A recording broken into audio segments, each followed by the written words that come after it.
जय हिंद दोस्तों। तो आज की वीडियो में हम डिस्कस करेंगे सेमेस्टर फर्स्ट हिस्ट्री का यूनिट फोर्थ का topic number 1 economy of Harappan culture. और अगर आप हमारे चैनल पे नए हैं तो हमारे चैनल को सब्सक्राइब ज़रूर करें और अपने दोस्तों के साथ शेयर ज़रूर करें। और नोट्स के लिए हमारे टेलीग्राम चैनल को ज़रूर ज्वाइन करें। हम इसका लिंक जो है आपको डिस्क्रिप्शन में दे देंगे। तो स्टार्ट करते हैं हम अपना आज का टॉपिक। तो जो हड़प्पन इकनॉमी को जो सपोर्ट करता था और सबसे ज़रूरी जो फैक्टर था हड़प्पन इकनॉमी का वो क्या था? Geographical diversity and resources. ठीक है। The Harappan civilization was situated in a region with diverse geographical features including plains, mountains, plateaus and coastal areas. जो हड़प्पन सिविलाइजेशन थी वो ऐसे रीजन में सिचुएटेड थी जहाँ पे जो जियोग्राफिकल फीचर्स थे वो क्या थे? बहुत ज़्यादा डाइवर्स थे। यानी वहाँ पे क्या थे? प्लेन्स भी थे, माउंटेन्स भी थे, प्लेट्यूज भी थे और कोस्टल एरियाज भी थे। These varied landscapes provide an abundance of natural resources, supporting the economy and enabling the production of food surplus. और जो ये डिफरेंट टाइप्स ऑफ लैंडस्केप्स थे उस एरिया में, उस रीजन में, तो ये अबंडेंस ऑफ नेचुरल रिसोर्सेज जो है प्रोड्यूस करते थे, प्रोवाइड करते थे। तो इस वजह से जो इकनॉमी थी ये हड़प्पन सिविलाइजेशन की, वो क्या प्रोड्यूस करती थी? जो फूड प्रोड्यूस करती थी वो सरप्लस में प्रोड्यूस करती थी। ठीक है, बहुत ज़्यादा प्रोड्यूस करती थी। तो this surplus was crucial for sustaining the urban centers of Harappan civilization, making it as one of the earliest example of a well-organized economy.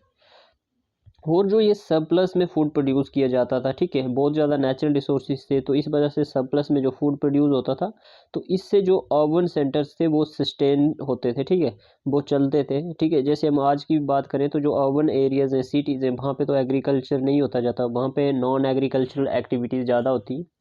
तो इस वजह से ही जो है हड़प्पन सिविलाइजेशन को एक वेल ऑर्गेनाइज्ड इकनॉमी माना जाता है उस time.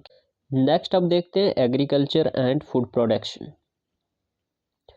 Agriculture was the backbone of Harappan economy, supported by fertile soil, irrigation techniques, and advanced tools like plows.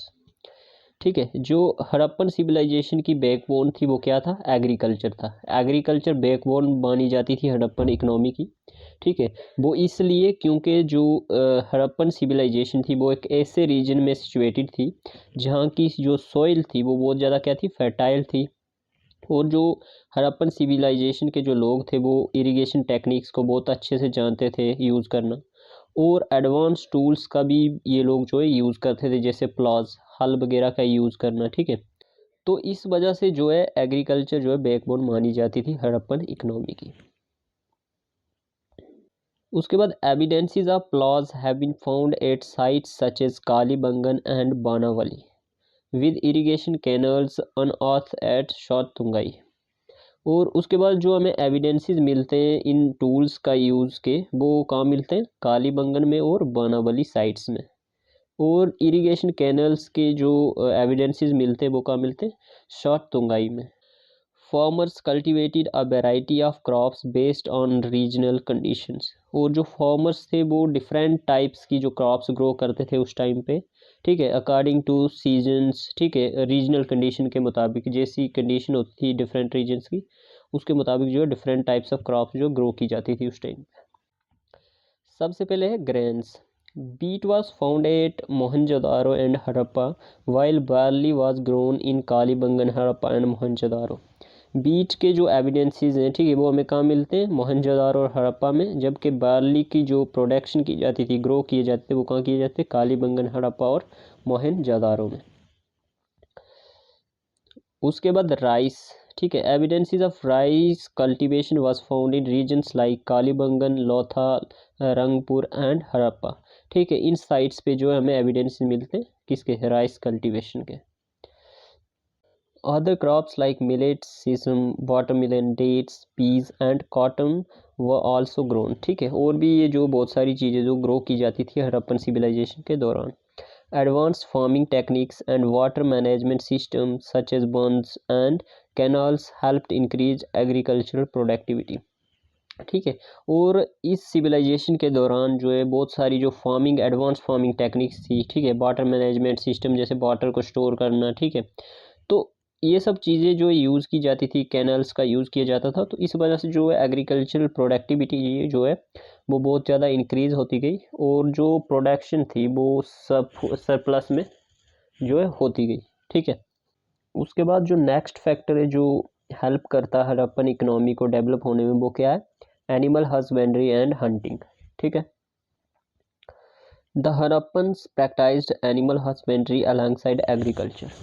Agriculture के साथ साथ जो है पशुपालन भी किया जाता था हड़प्पन सिविलाइजेशन के दौरान। Domesticated animals including cattle, buffalo, sheep and goats provide meat, milk and wool. तो डोमेस्टिकेटेड एनिमल्स में जैसे कैटल, बफेलो वगैरह जो है वो पाले जाते थे, और उनसे जो है उन लोगों को क्या मीट वगैरह मिलता था, मीट के लिए यूज़ करते थे उनका, मिल्क के लिए। ठीक है। वूल, ठीक है, ऊन वगैरह, जैसे शीप्स गोट्स वगैरह से। Animals like camels, elephants and horses were less common but still part of their ecosystem. और उसके बाद जो एनिमल्स थे, कैमल, एलिफेंट्स, हॉर्सेस, वो बहुत ज़्यादा क्या कॉमन नहीं थे, लेकिन वो जो है उनके एविडेंसेस भी देखे जाते हैं इस सिविलाइजेशन के दौरान। Wild animals such as deer, boar and tortoises were hunted for food, while fish and marine resources supplemented diets in coastal areas. ठीक है। वाइल्ड एनिमल्स जैसे कि डियर, बोर यानी पिग, एंड टर्टाइज यानी टर्टल जो कछुआ हो गया, ठीक है, उन्हें हंट किया जाता था किसके लिए? अपनी खुराक को पूरा करने के लिए। ठीक है, फूड रिक्वायरमेंट्स को पूरा करने के लिए।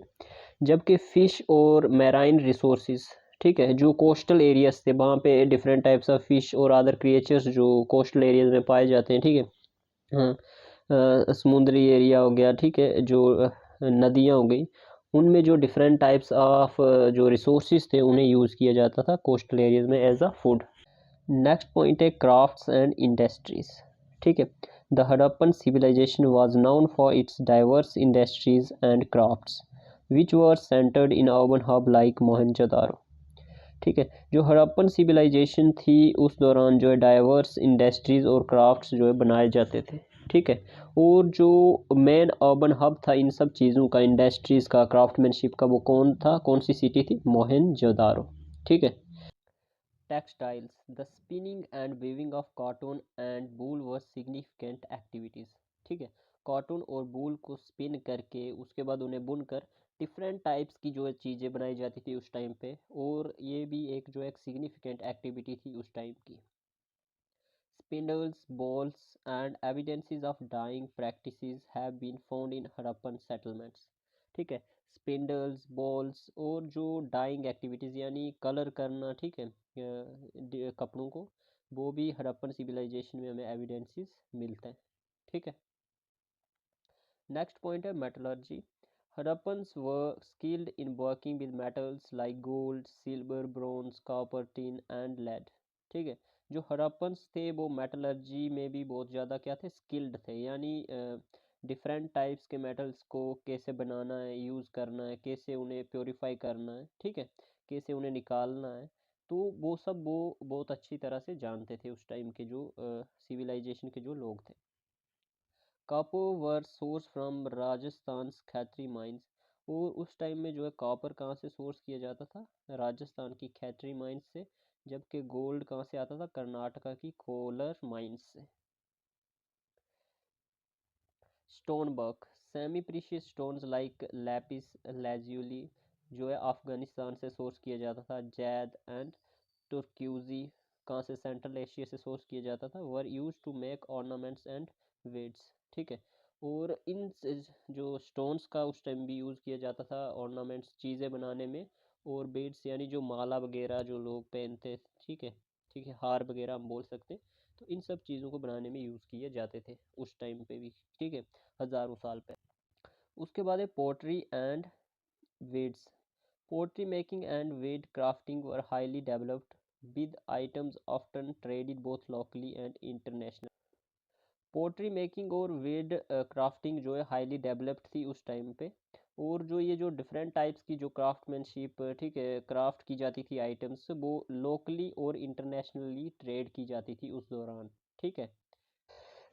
नेक्स्ट है trade and commerce. Trade was a crucial component of Harappan economy. with evidences of both domestic and international trade networks. Harappan economy का एक क्रूशियल कंपोनेंट माना जाता है ट्रेड। ठीक है, ट्रेड भी जो है बहुत ज़्यादा हेल्प करता है, सपोर्ट करता है हड़प्पन इकोनॉमी को डेवलप करने में, ग्रो करने में। ठीक है, और हमें एविडेंसेस मिलते हैं बोथ डोमेस्टिक ट्रेड के भी और इंटरनेशनल ट्रेड के भी हड़प्पन सिविलाइजेशन के दौरान। Domestic trade, Harappans had a uniform system of weights and measures following binary and decimal patterns ensuring standardised trade. Harappan civilisation के दौरान जो हड़प्पन्स थे वो यूज़ करते थे यूनिफॉर्म सिस्टम को। ठीक है, यानी बेट्स और मेजर्स का भी यूज़ किया जाता था उस दौरान। ठीक है, ट्रेड करने के लिए।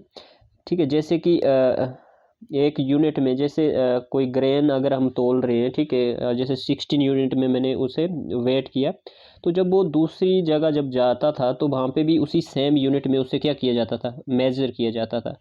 तो ये सब जो है वेट एंड मेजर्स का उस टाइम यूज़ किया जाता था, जिस वजह से जो ट्रेड है वो बहुत ज़्यादा क्या था, डेवलप हो रहा था, और जो उसमें जो कॉन्फ्लिक्ट्स थी वो बहुत ज़्यादा कम हो रही थी। तो यहाँ से हम जो है पता लगा सकते हैं कितनी एडवांस सिविलाइजेशन थी हड़प्पन सिविलाइजेशन, जिसमें कि इतने जो एडवांस टेक्निक्स जो यूज़ की जाती थी हर चीज़ में। नेक्स्ट देखते हैं इंटरनेशनल ट्रेड।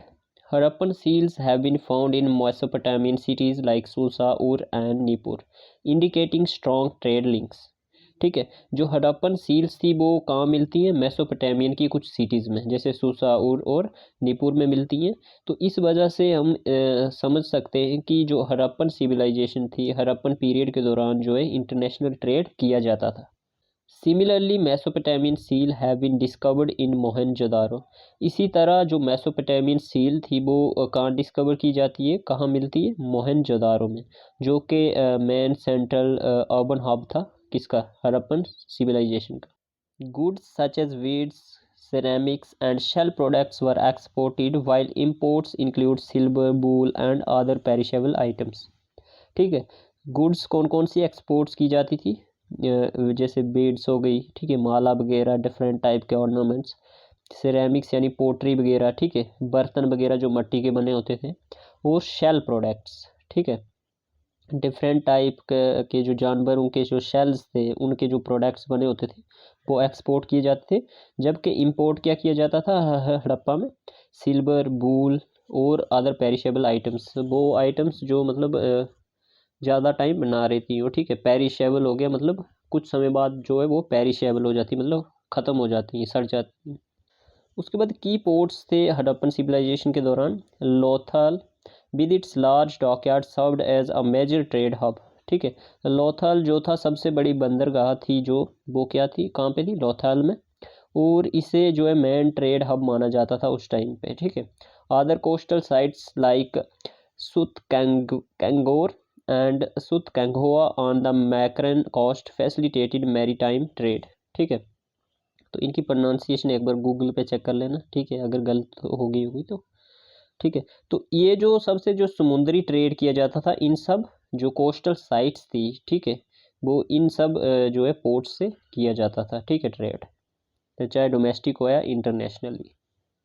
अब देखते हैं हम transportation system of Harappan civilisation. ठीक है, ट्रांसपोर्ट जो है वो मेन रोल अदा करता है, ठीक है, किसी भी देश की इकोनॉमी को डेवलप करने में। ठीक है, किसी भी देश को डेवलप करने में ट्रांसपोर्टेशन जो है एक क्रूशियल फैक्टर माना जाता है। इसी तरह जो है हड़प्पन सिविलाइजेशन के दौरान भी जो है एफिशिएंट ट्रांसपोर्ट सिस्टम जो है सपोर्ट करता है किसको, हड़प्पन इकोनॉमी को। तो देखते हैं, सबसे पहले अगर हम देखें तो वाटर ट्रांसपोर्ट का यूज़ किया जाता था हड़प्पन सिविलाइजेशन के दौरान। Boats and ships were depicted in seals, and terracotta models of ships were found at the sites like Lothal, which also had a well-constructed dockyard। ठीक है, जो लोथेल साइट है, ठीक है, वहाँ पे बहुत सारी जो सील्स डिस्कवर की गई, टेराकोटा मॉडल्स डिस्कवर किए गए शिप्स के, तो वो डिपिक्ट करते हैं, वो बताते हैं कि जो बोट्स और शिप्स का यूज़ किया जाता था उस दौरान। और लोथेल जो साइट है वहाँ पे जो है जो वेल कंस्ट्रक्टेड जो है डॉकयार्ड भी था। ठीक है, वहाँ पे जो है मेन जो ट्रेड हब माना जाता था मैरीटाइम ट्रेड का, वो क्या था, लोथेल था। उसके बाद नेक्स्ट वन है लैंड ट्रांसपोर्ट। ठीक है, इस सिविलाइजेशन के दौरान लैंड ट्रांसपोर्ट भी बहुत ज़्यादा प्रोमिनेंस पे था। Bullock carts were a primary means of inland transport evidences by numerous terracotta models. बहुत सारी जो टेराकोटा मॉडल्स डिस्कवर की गई उसमें जो है हमें एविडेंसेस मिलते हैं कि जो है टांगे वगैरह का या रथ वगैरह का जो यूज़ होता था बहुत ज़्यादा क्या लैंड ट्रांसपोर्ट को करने के लिए। Caravans of oxen likely facilitated long distance trade over land। ठीक है, बैलों के जो काफिले होते थे वो लंबा जो डिस्टेंस होता है ट्रेड का उन्हें कवर करने के लिए यूज़ किए जाते थे। नेक्स्ट अब हम देखेंगे अर्बन स्पेशलाइजेशन। ठीक है, अर्बन सेंटर्स कैसे थे। ठीक है, अब देखते हैं हम अर्बन स्पेशलाइजेशन। ठीक है, अर्बन सेंटर्स कैसे थे उस दौरान। ठीक है, अर्बन एरियाज में क्या काम किया जाता था तो वो देखते हैं। In urban centers, a significant portion of population was engaged in non-agricultural activities such as trade, administration and crafts। ठीक है, जो ज़्यादातर जो लोग थे अर्बन सेंटर के अर्बन एरियाज़ के, ठीक है, वो ज़्यादातर किन एक्टिविटीज़ में इन्वॉल्व थे। ट्रेड, ठीक है, एडमिनिस्ट्रेशन हो गया और वो क्राफ्टमैनशिप की जो एक्टिविटीज़ थी उनमें इन्वॉल्व थे। This division of labour highlights the complexity and efficiency of Harappan economy. और जो ये डिवीज़न ऑफ लेबर्स था, ठीक है, यानी जो लोगों में जो डिफरेंट काम जो है डिवाइड किया हुआ था, जैसे कुछ लोग ट्रेड कर रहे थे, कुछ एडमिनिस्ट्रेशन में इन्वॉल्व थे, ठीक है, कुछ लोग जो ज़्यादातर पोर्शन था वो एग्रीकल्चर में इन्वॉल्व था। तो इससे जो है हमें पता चलता है कि जो हड़प्पन इकनॉमी थी वो कितनी ज़्यादा कॉम्प्लेक्स थी और एफिशिएंट थी, यानी कितनी ज़्यादा एडवांस थी। ठीक है, किसी भी देश की जो इकनॉमी तभी ग्रो करती है जब वो डिवीज़न ऑफ लेबर अच्छे से हो। ठीक है, अगर हर एक आदमी जो है एक सिंगल काम करने लग जाएगा, ठीक है, एक ही सेक्टर में इन्वॉल्व रहेगा तो जो इकनॉमी है वो ग्रो करने की बजाय फॉल करती है। ठीक है, तो इससे हम जान सकते हैं कि हड़प्पन सिविलाइजेशन कितनी ज़्यादा एडवांस थी हज़ारों साल पहले। Specialised professions from metallurgy to textile production contributed to the thriving urban culture.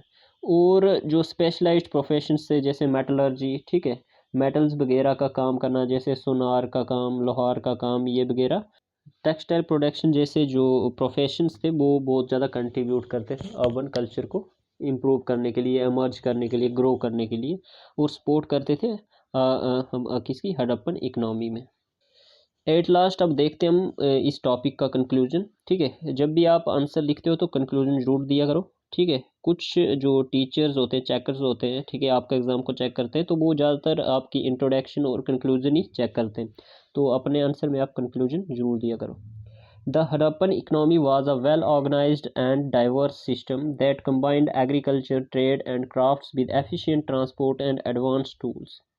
जो हड़प्पन इकनॉमी थी वो बहुत ही ज़्यादा वेल ऑर्गेनाइज्ड थी और डाइवर्स सिस्टम्स थे, जैसे कि agriculture, trade, crafts, efficient transport का यूज़ करना, एडवांस टूल्स का यूज़ करना, जो कि इसे एक वेल ऑर्गेनाइज्ड इकनॉमी बनाता था। Its excessive trade networks, innovative agricultural practices and urban specialisation made it one of the most sophisticated economies of the ancient world. और जो एक्सटेंसिव ट्रेड नेटवर्क्स थे हड़प्पन सिविलाइजेशन के इंटरनेशनली डिफरेंट कंट्रीज़ के साथ, ठीक है, स्टेट्स के साथ, और जो इनोवेटिव एग्रीकल्चर प्रैक्टिसेस यूज़ करती जैसे कैनाल्स का, इरिगेशन का यूज़ करना, ठीक है, वाटर स्टोरेज का यूज़ करना, और अर्बन स्पेशलाइजेशन यानी मेटलर्जी, ठीक है, different types of industries, craftsmanship, तो ये सब चीज़ें जो है हड़प्पन इकनॉमी को एक सोफिस्टिकेटेड इकनॉमी बनाती है, बहुत ही ज़्यादा जटिल इकनॉमी, ठीक है, कॉम्प्लेक्स और एफिशिएंट इकनॉमी बनाती है एंशिएंट वर्ल्ड में। ठीक है, इस दौरान हड़प्पन सिविलाइजेशन के पीरियड के दौरान कोई ऐसी सिविलाइजेशन नहीं थी जो कि इतनी ज़्यादा एडवांस हो हड़प्पन सिविलाइजेशन जैसी। ठीक है, इस दौरान जो लोग नोमैडिक लाइफ यानी जंगलों में जी रहे थे, और उस दौरान जो है हड़प्पन सिविलाइजेशन में इतनी ज़्यादा जो एडवांस टेक्निक्स, ठीक है, different types of agriculture practices, trade वगैरह जो है किया जा रहा था। ठीक है, तो यहाँ से हमें पता चलता है कि हड़प्पन सिविलाइजेशन कितनी ज़्यादा एडवांस थी और कितने ज़्यादा जो लोग थे उस टाइम के कितने ज़्यादा इंटेलिजेंट थे जिनको इन सब चीज़ों का नॉलेज था। तो यहाँ पे होता हमारा आज का टॉपिक ख़त्म। तो अगर वीडियो अच्छा लगा हो तो हमारी वीडियो को लाइक ज़रूर करें और अपने हमारे चैनल को सब्सक्राइब जरूर करें।